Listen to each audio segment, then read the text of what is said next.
Good morning, Freedom Church. My name is John James Whelan, and I'm here to get baptized today.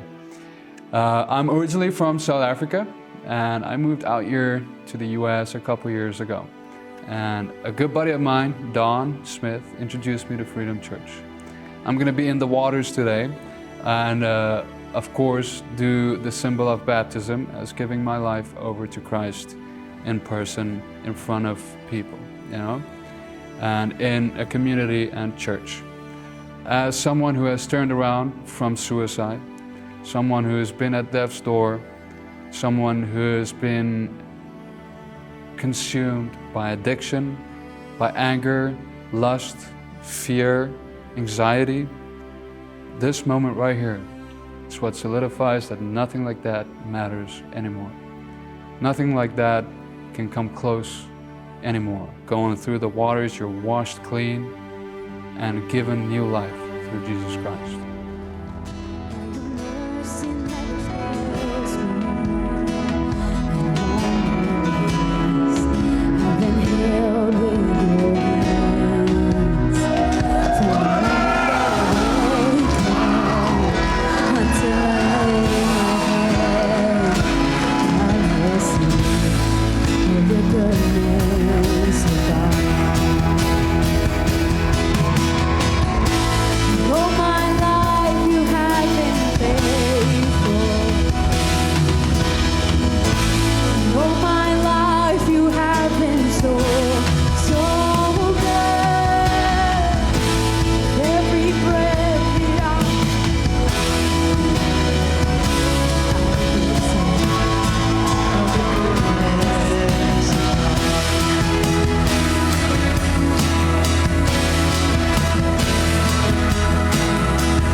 All my life you have been faithful.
Church is not a spectator sport. Everyone has a role to play.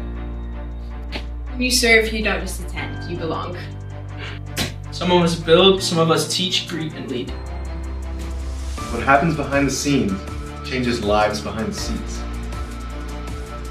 This season, God is growing our church, and we want you to be a part of it. How many guys love seeing all the people being baptized? 14 people today, and if you're here and you're like, man, I missed out, I kind of want to be baptized. Guess what? We still have one more service. We can baptize you in the third service. Let us know, man. Talk good about our places, and we'll get you baptized. Just let us know. That's going to be awesome. Just in case you look around. Today is Super Bowl Sunday, which means half the room is excited, and the other half are Dallas Cowboy fans. The Cowboys have not won a Super Bowl in 30 years. 30. That's not a drought. That's a biblical wilderness.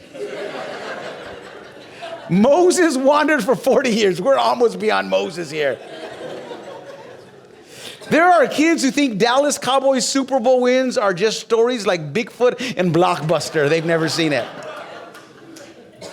Now, here's why that matters. 30 years ago, just like the Cowboys, I was in my athletic prime.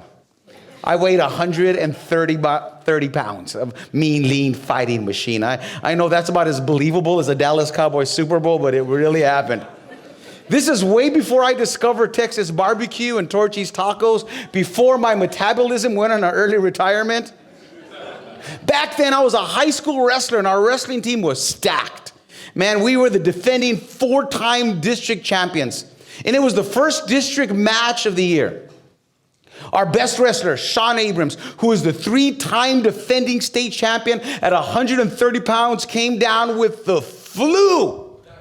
And guess who his backup was? This guy right here, JV. How many of you guys remember that first time you go up from JV to varsity? It's a massive jump, especially if it's an uber athletic and competitive team. And nothing builds confidence and pressure like being the substitute for a legend. I didn't want to lose. I didn't want to be the guy who people talked about reunions 20 years later. Yeah, I remember when we broke the streak. Yeah, Benito wrestled that night. So I was terrified.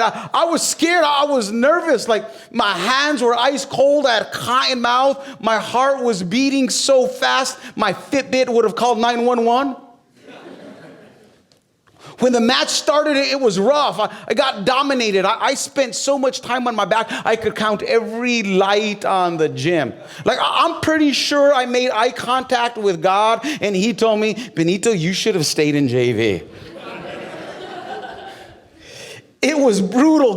Going into the third round, I was way behind on points, completely gassed. And if you've ever been in wrestling or some type of combative sports, sometimes you just forget everything that you practiced. That was me.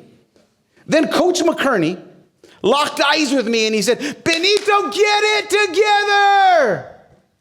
And he said this, you wrestle Sean freaking Abrams every day in practice. There's no way this guy should be beating you.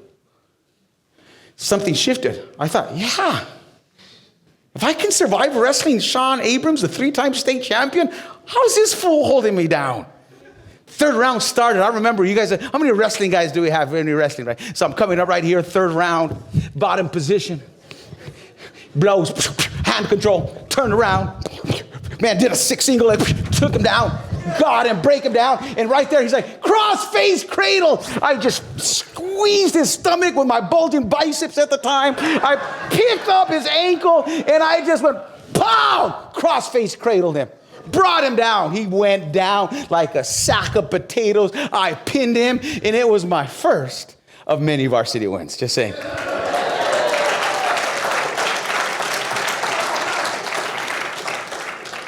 And I won my first match, not because I suddenly became better in the third round, but because Coach reminded me I'd been preparing for that moment all season long. And that's exactly what the writer of Hebrews tells us in Hebrews chapter 12, verse 1. It's powerful. Look what he says. Therefore, since we, this refers to all believers, are surrounded by a great cloud of witnesses. Let us throw everything that hinders and the sin that so easily entangles, and let us run with perseverance the race marked out for us. Fixing our eyes on Jesus, the pioneer and perfecter of our faith. For the joy set before him, he endured the cross. How many of you guys want to walk and run the race that God has for you? Get in the game. Just put your hand on your heart and say this. Say, Jesus, let your word challenge me. Speak to me. And if you're brave enough, say, call me out of my comfort and convenience. Amen. I'm going to challenge you today. I want to be your pastor. I want to speak the whole counsel of word. So I'm just saying, if you get mad, don't get mad at me. I'm just delivering the mail, okay? But it's going to be good. Hebrews 12 starts with the word therefore. Like I've taught you many times, every time you see the word therefore in the Bible, you got to ask, why is it therefore? And in this case, it's connecting what the writer is about to say with what he just said in Hebrews 11. And if you're a student of the Bible, you know Hebrews 11 is one of the most iconic chapters in all the Bible. It is the hall of faith. There's names of spiritual who's who, giants, Enoch and Noah and Abraham and Moses and David. And he says they've all run the race. And now the writer is saying it's our turn. And as I was studying this passage, I came across a verse that I had honestly never paid much attention to before. It was fascinating. It's Hebrews 11:40. Look what it says. Since God plans something better for us, so that only together with us would they be made perfect. This verse ties the believers of the past to the believers of the present into one unfolding story of redemption. That God never finishes his work in one generation. That we're all part of the story. And only when God's people run their race do we reach God's full plan. It's amazing. Another way to say it, if Paul was writing today, he says, there's been all these Super Bowls that have been played past the years. But guess what? Today's your game. Everybody's watching. The world is tuned in. And you got the ball. What you going to do about it? That's what he's saying. That's why Hebrews 12 says we're surrounded by a great cloud of witnesses. I love that imagery. The Greek word translated surrounded is the word parakomunon. It means encircled, to be hemmed in on every side. This is not a picture of a half-empty gym. It's a packed amphitheater filled to the top. The word cloud is the word nephos. It means the nosebleed section. You're in this amphitheater and all the way to the clouds of the top of the amphitheater in the nosebleed section where I can afford tickets. That's where they're watching. And it's such a great cloud, you can't even count how many. And the word witnesses, it's an important word. We miss it in the English translation. It's where we get the word martyon. It's the word martyr. This means that they're not just witnesses, just watching as spectators. Their lives are testifying. They're telling us a story that they suffered, they endured, some of them died. This witness isn't just an applause. It's evidence that the faith is worth the fight, that the faith does not fail, that even though it costs, it is worth your life. And the writer is telling us, lift your head. Look at the testimony of those around you.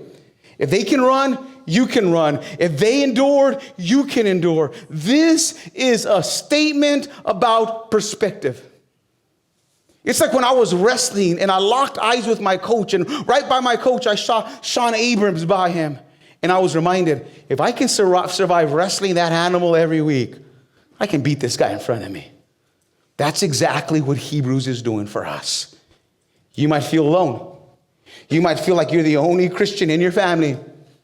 You're the only Christian at work. You're the only Christian at school. He says, look up, there's Noah. He felt that.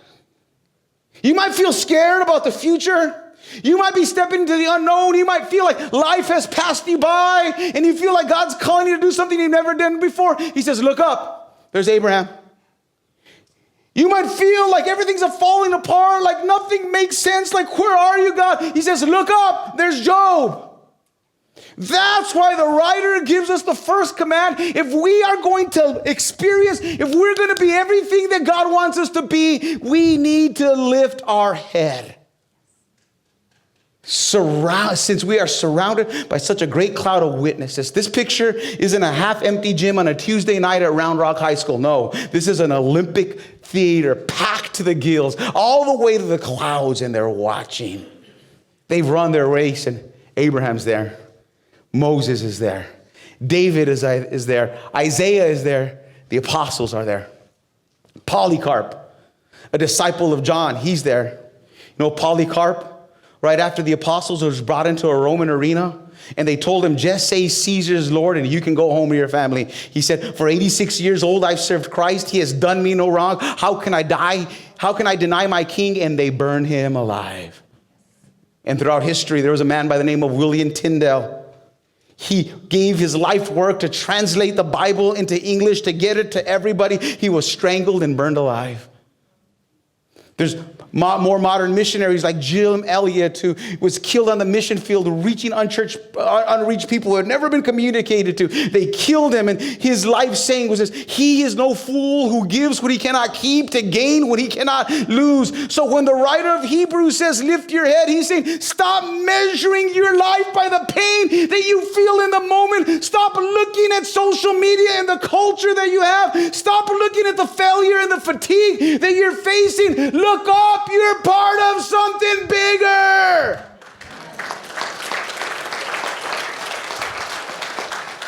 Yeah, you might be going through a difficulty. Yeah, you might be going through a challenge. Yeah, you might be hard, but it's like, oh, suck it up, buttercup. So have the saints of old. You can keep on going. He's a coach here. He's calling us into the potential that God has for us. He says, if you want to walk this race, you got to realize you got a time to play. Your game is now, and there's people that have gone before you, and they're in the hall of faith, and you have that type of calling. So don't squander it. He says, lift up your head. Then he says, fix your eyes on Jesus. Verse 2, fixing your eyes on Jesus, the pioneer and the perfecter of our faith. Like, it's like Gen Z tells me, like my girls and like Don and Anthony always say, it's about locking in. You got to lock in. That's what he said. You got to lock in on Jesus. See, Jesus isn't just part of the race. He's the prize that you're running afterwards. Years ago, there was a commercial that said, some of you guys that are older remember it, like Mike. If I could be like Mike. Remember that? Check this out. I just want to bring it back for nostalgia. Just play it on the screen. I move, I dream, I breathe. Like Mike, if I could be like Mike, I want to be like Mike. Like Mike, if I could be like I'm 5'6". Can't jump, and I want to be like Mike. How many of you guys wanted to be like Mike growing up? Remember? As Christians, we have a song, but it's a little bit different. Like Christ, if I could be like Christ. I want to be, I dream I grew, I dream I flew. Like Christ. Wow. What if that would be the anthem of a generation? Forces us to answer some honest questions. Do I act like Christ? Do I talk like Christ? Do I love like Christ? Do I respond like Christ? Because whatever your attention is on will shape your life. That's why the writer of Hebrews makes it very clear. You can't fix your eyes on Jesus and carry the things of this world that are going to pull your eyes away from that at the same time. That's why the writer of Hebrews says this: let us throw off everything that hinders and the sin that so easily entangles. There are two things the writer of Hebrews says that slow down your race. First is everything. You know what that is? Everything that hinders. These aren't just sinful things. This is a difference. These are distractions. Even good things can keep us from the best things. Some of you, you're not addicted to sin. You're just addicted to Netflix. Man, Amazon is showing up at your apartment 24/7. It could be a hobby. It could be a job, even a relationship. He says, you got to race. Lock in. Then the second thing he says this: there's sin that easily entangles. This refers to the robe that the ancients would wear when they brought their feet. They would be running and they'd trip over. That's why the Greeks, they would strip off what they were running. They'd put their bodies full of oil and they would run as free as possible. That's the image that the writer's giving us. Here's the real danger of sin. It kills your desire for God. If you hold on to sin, you'll have no desire to pray, no desire to get in his word, no love for people, no desire for worship. You're like, I gotta go to church again. And you'll have a saved soul and a wasted life. You'll be like, church, praying, reading your word. It trips you up. It's like trying to run after Jesus. It's like sprinting with a backpack full of rocks, with anger and envy and lust and bitterness. You can't run well. He says this, lift your head, fix your eyes thoroughly. This is powerful. Endure the cost. Look what he says, let us run, underline that word, with perseverance, underline that word. And the race, circle, underline, highlight, smiley face, this one, I like it. Marked out for us. In the Greek text, this is a dual metaphor that's being used here. The English translators miss this because it's hard to identify, but the word run comes from the Greek word treko, which means to exert yourself fully, to run with everything you have. This is not a casual jog. This is a full-off sprint. That's how you should run. And the word race is the word agona, the Greek word. The word does not simply mean foot race. This is what it means, intense struggle. You know what? Another way it's wrestling. You're wrestling. There's a wrestle in your soul. And this is where we get the word agony. And this is a powerful picture that we miss. You're running, but you're wrestling. You're moving forward through struggle. Lord, I don't know how I can do it. Lord, it's going to be so hard. Lord, it's going to be difficult. This is a picture of you running your race. This kind of running will take you out of your comfort zone into an agony of your soul.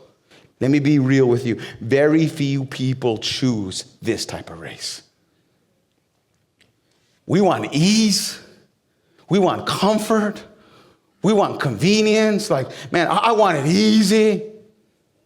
I came across a study that said 95% of adults over the age of 30, how many guys are over the age of 30? Okay, so that's quite a bit of us. This is what they said, we'll never sprint again. When I heard that, you know what I did? I left my desk, my studying, and I sprinted down my street. I said, I'm not going to be that statistic. No way. Somebody thought the cops are running for me. No, I'm going to break that statistic right now. Now it's 94%. So let me challenge you this week. Sprint down your street. Let that be a physical action of what God's calling you to do spiritually. To be used by God, you got to get off the couch and in the game. Peter stepped out of the boat into the storm. David left the sheep field for the battlefield. Nehemiah left royalty to live in ruins so he can rebuild the house of God. God's plan for you, let me tell you, it's on the other side of hard. You want God to use your life, you have to do hard things. Right, Brandy? Hard, difficult, challenging, leaving families, taking steps of faith, difficult, hard things. I was actually reading a study. It says, you know, the harder things you embraced after you get 50, it actually extends your life. Because that's the way God called us to live. Let me tell you, the call of God on your life, according to the writer of Hebrews, is not easy. It's not easy to open your home every week after a long work day and lead a Bible study. It's not easy. That's why many people don't do it. It's not easy to get here on early and serve God's people week after week when it's dark outside and you want to sleep in. It's not easy to give a sacrificial offering that God asks. It's not easy to share Jesus with your neighbor or coworker. It's not easy to come here every week and serve with youth and kids after a long, it's not easy. It's not easy to give up a week, a night to serve at the Williamson County Juvenile Detention Center. If it was easy, everybody would be doing it. If there's no agony in your race, you're not running it right, according to the writer of Hebrews. So I'm going to ask you a question. When was the last time you agonized in your walk with God? Agony in an offering that you give. Agony obeying his command. Agony serving God's people. Agony following his plan. There's an agony of the soul where there's a wrestling that you're partnering with God. Service in the kingdom of God is work. That's why Jesus said in Matthew 9:37, the harvest is plentiful, but the laborers, the workers are few. And most believers in our generation, we never get in the game. We watch the race and we watch Christianity like we watch the Super Bowl on the couch, eating queso, yelling at the TV. And this is what happens. We miss the joy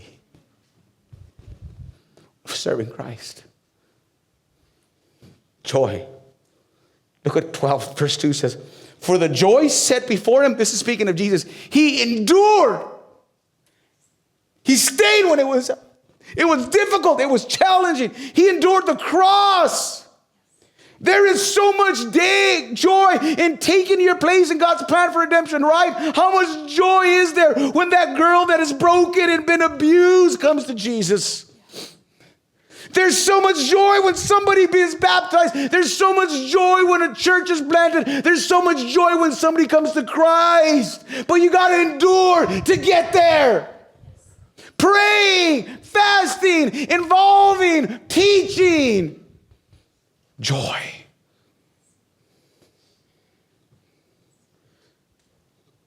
So my question is simple. Will you get off the sidelines and will you run your race? Look what it says, run with perseverance the race marked out for us. Here's my last point.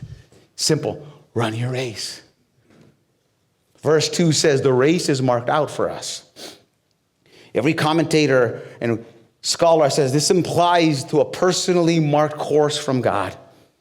Unique to every believer. This is not a generic path. You know, every one of you have a specific race that God has for you. See, you have a race to run, and God has put a gift in you, whether you see it or not. Psalms 139:13 says, for God created you, not just your hair color and your height, but how you think and how you feel. He created your inmost being. This comes out in the way you look at life, the way you process life. Like God's destiny for your life is revealed in his design in you. And one of the ways to find your race and use the gift is use what I call the apple pie demonstration. So here's what I want you to do. I want you to picture this. Imagine that you're at a table. A bunch of people are there and someone is about to eat an apple pie. And their apple pie is on the edge of the table and about to fall off. You see that they're vulnerable and yet they put their fork on the apple pie and it flops on their lap, makes a mess over everybody. What do? What you do in that next moment possibly tells me the race that you're supposed to run and the gift that God has placed on you. How many of you guys would say you'd yell at them, you're a moron, you laugh at them, and like play social media, look at this dummy. If that's you, you got the gift of annoying, man. You need to get saved. You know what I'm saying? But here, how many of you would say, oh man, let me help clean that up. Here's a napkin, you go get the map, you're like, it's no big deal. How many guys would do that? You have the gift of serving. Some of you would be different. You would say, oh, I've researched this. Really? You should have put the right here. You should have put this fork. You put this down and you demonstrate 1, step 2, step 3. If that's you, if you're thinking how you can help him eat better, you probably have the gift of teaching. Some of you is like, man, I feel so bad for you. You know, that happened to me one time when I was in 6th grade. Don't worry about it. It's okay. Watch this. So you throw an apple pie on yourself, make him feel better. We're both 30. How many, if that's you, how many of that's you? You got the gift of mercy and encouragement. These are all different gifts. Those are gifts that God's given you. How many of you guys would say, oh, here's my pie. In fact, get pies from everybody, put ice cream, whipped cream. I'm paying for it all. How many of you guys would do that? Man, that means you got the gift of giving. God created us to respond to these situations. Every one of us is going to respond to these situations differently. And it's going to show you what type of gift you are. I want you to listen to one of our staff members, how they started running the race and how God is using them. The only bad thing about them is they're Seattle Seahawks fans. Listen to their story. Good morning, Freedom Church. My name is Sheila Jones. I'm the preschool director here at Freedom. And my name is Jeremy Jones, and I am part of the production team doing sound at Freedom Church. When we first started at Freedom Church, we were simply just attending on Sundays. We weren't involved at all. And my husband and I decided to take the next step and join a group. And that is when everything shifted. Yeah, so we decided to join a marriage group, and it was more than we could hope for. It was really an opportunity for us to just get plugged in, work on our marriage, and also just meet folks that are part of this Freedom community. And from there, we had an opportunity to start serving. And the group was so much more than we expected. We learned to put God first in our marriage. That deepened our relationship with Him, helped us grow our faith. And then from there, as our faith was growing, we decided to get more involved in the church and start serving on Sundays. So when I started serving as a part of the production team, what I thought was just I was going to be getting in and learning some technical stuff around sound and just learning how to use the soundboard. It turned into much more than that for me. It became an opportunity for me to learn how to create space for people to encounter God. And then I decided to join kids ministry, and I started just serving every other Sunday, and then it grew into something I look forward to doing every single Sunday, and then my heart began to grow for the children, for the Word of God, for them to learn more about Him. And as I look back, he was working in my heart to get me where I am today. And at that time, I was praying a specific prayer, like, for purpose in my life. Like, what is my purpose? I know I'm here to be a mother, but what is there for me, Lord? I know there's something out there.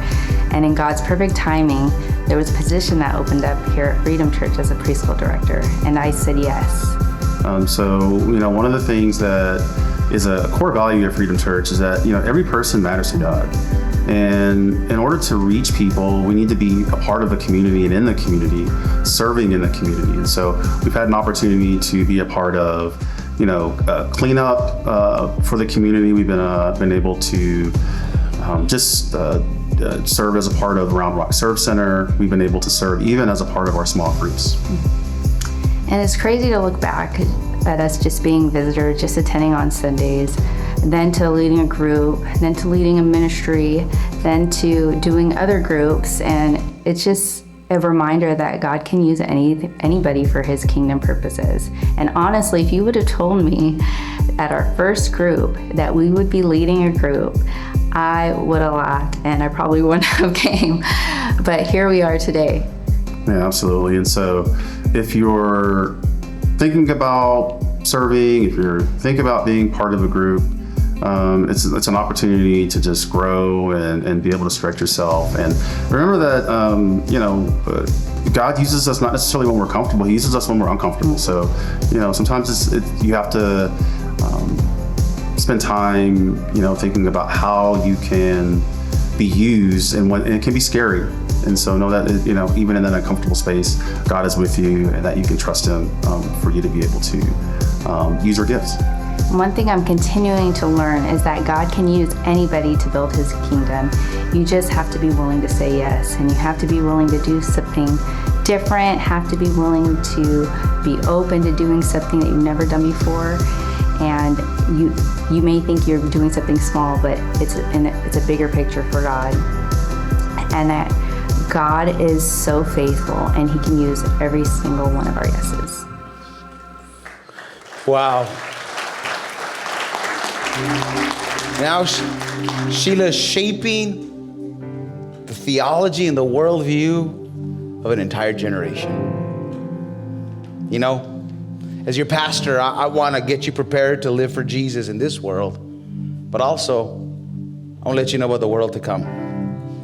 Because one day, our game's going to be over, our race is going to be done, and we are going to be standing in the stands with the great cloud of witnesses. And one day, maybe, there might be Paul, and there might be Billy Graham. In the back, you might see William Tyndale, and they're tapping you. Tell me about your race.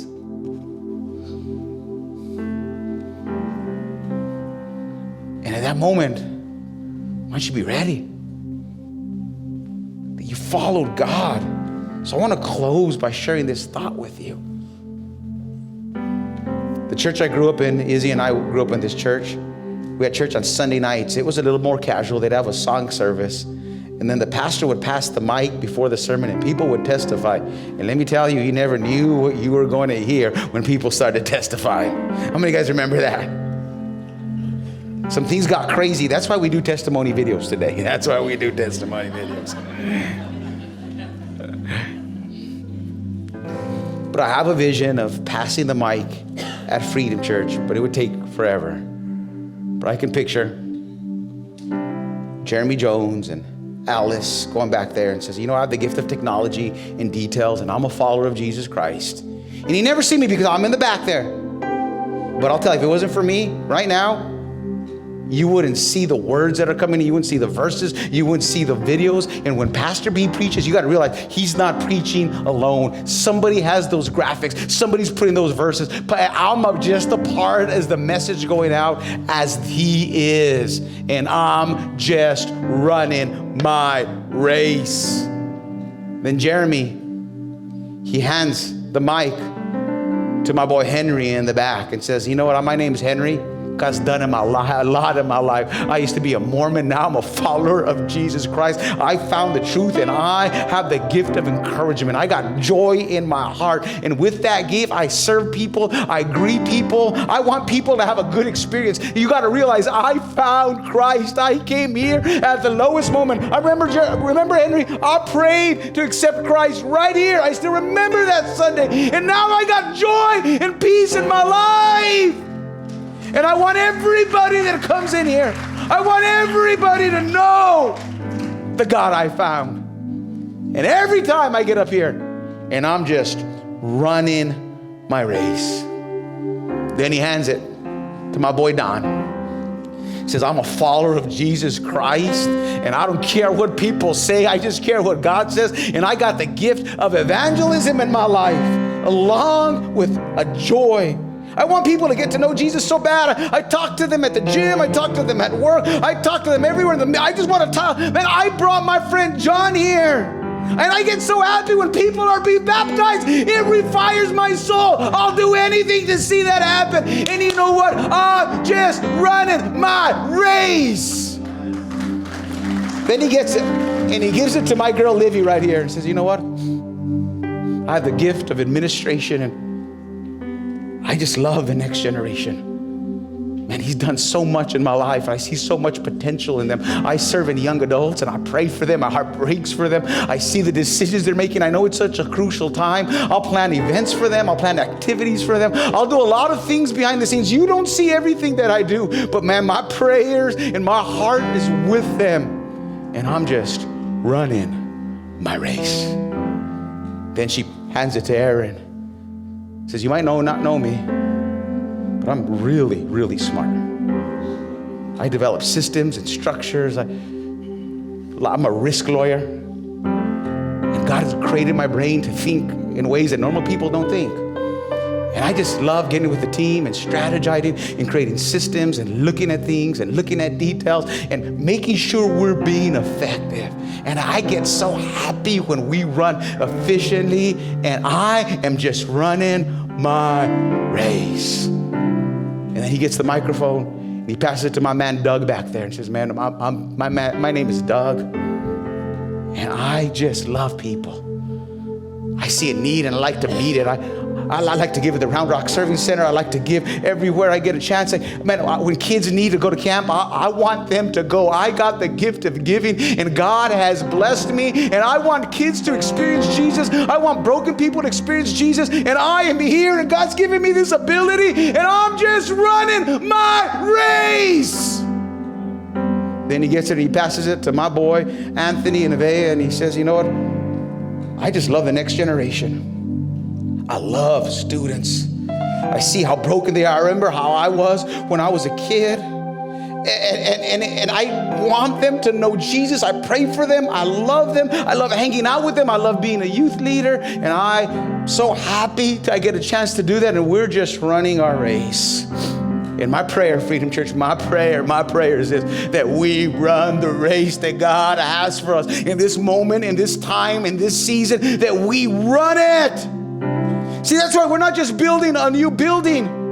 We don't want to just have a cool building. We want a space for people to know Christ. We want people to know Jesus like John know Jesus, like Don's known Jesus, like Anthony's known Jesus, like Henry's known Jesus, like Ambi's known Jesus. We want people to know Christ.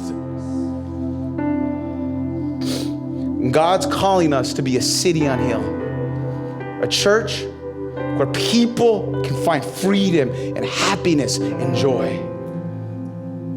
I was on the phone this week with, actually they came to visit me, Convoy of Hope, one of the largest organizations in the world, and they said, Benito, we're looking to partner with churches. How can your church make a difference? It was an answer to prayer. I've been praying for this in my fast, as I prayed and fasted, that we could be a bigger impact in Central Texas. I said, this is what I want to do. We want to partner with you, back to school, help you with backpacks, food, man, all of these haircuts, have a big thing. Wouldn't it be awesome to just create a big parking lot here and on a Saturday, just serve our community in a way that's never been served? We're planning that in August. I want to serve our community. I want to continue to love on Williamson County Juvenile Detention Center. I want to one day build a home, a freedom center where people are broken and hurting, where people can learn English as a second language, where they can be assimilated to our culture, where we can be the hands and feet of Jesus. God's called us to plant churches. But it's all of us running the race. See, my biggest vision is to have a move of God that spans generations, to raise up the next generation with powerful kids ministry and youth ministries and VBSs. If you're a young adult from 18 to 29, we're starting a brand new series this week, Tuesday. Come on the book of James. I'm going to be teaching it. Everybody's going to be teaching. We're going to have discussions. We want you to be here. It's going to be powerful over the next several months.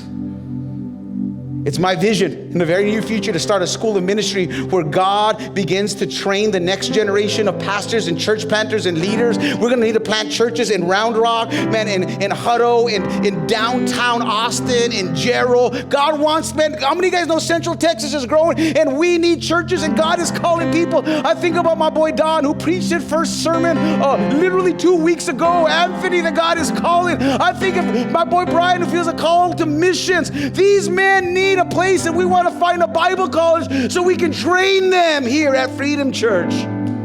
These are the visions that God has for us. Big visions to reach a city. But let's start here. 3 ways. How can we walk in it? First one, serve. Get off the sidelines and get on the field. Little by little. Outside today, there's a Serve 101 table outside. Find your lane. As we prepare for the new building, we need more kids workers.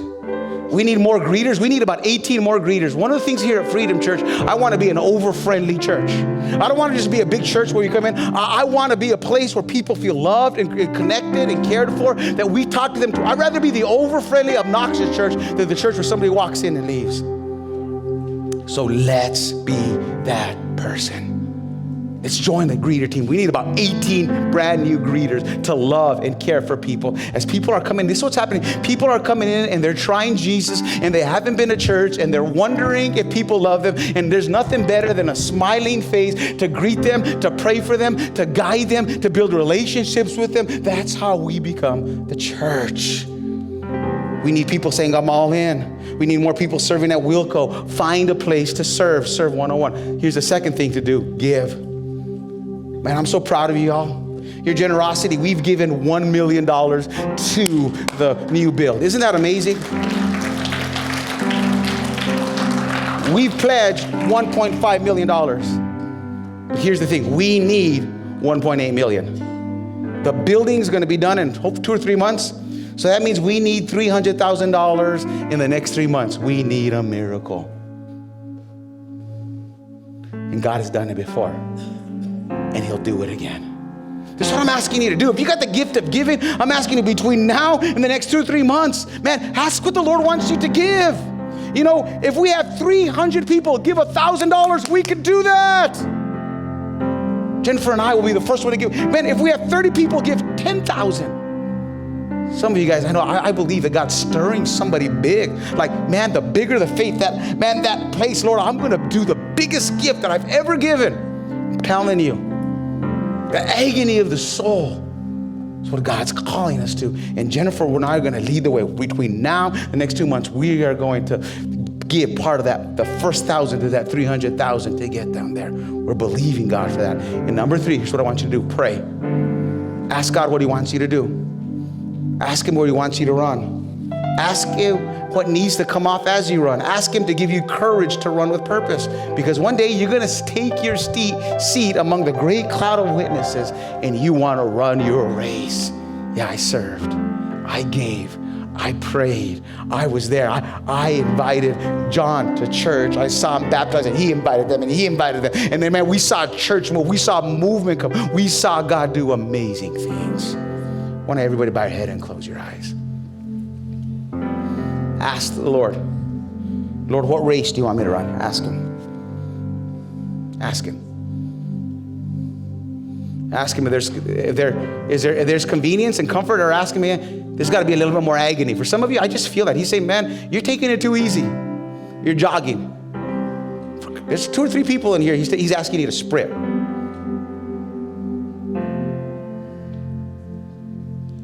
No, some of you guys, I need to ask him what needs to come off so you can run free. And then ask him for courage to run with purpose. And if you're here, and he said, Pastor B, I've never even joined the race. I'm not even following Jesus. I'm still on the sidelines. Guess what? Today is the time to get in the race. And we get in the race by accepting Christ. If you said, Pastor B, I'm not in the race. I want to follow Jesus. I want to run my race right now. Can you just pray? Can you raise your hand? I want to pray for you. Just raise your hand. So you're not in the race, but you want to accept Christ. Yeah. Just say this. Say, Jesus, I want to run the race you have for me. I want to follow you. I love you with all my heart, Lord. Amen. Love you, Freedom Church. God bless. We got we got some nachos outside. We got a football throwing, little inflatable, and go Cowboys 2027.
When you partner with Freedom Church, your giving not only affects the community, but the world.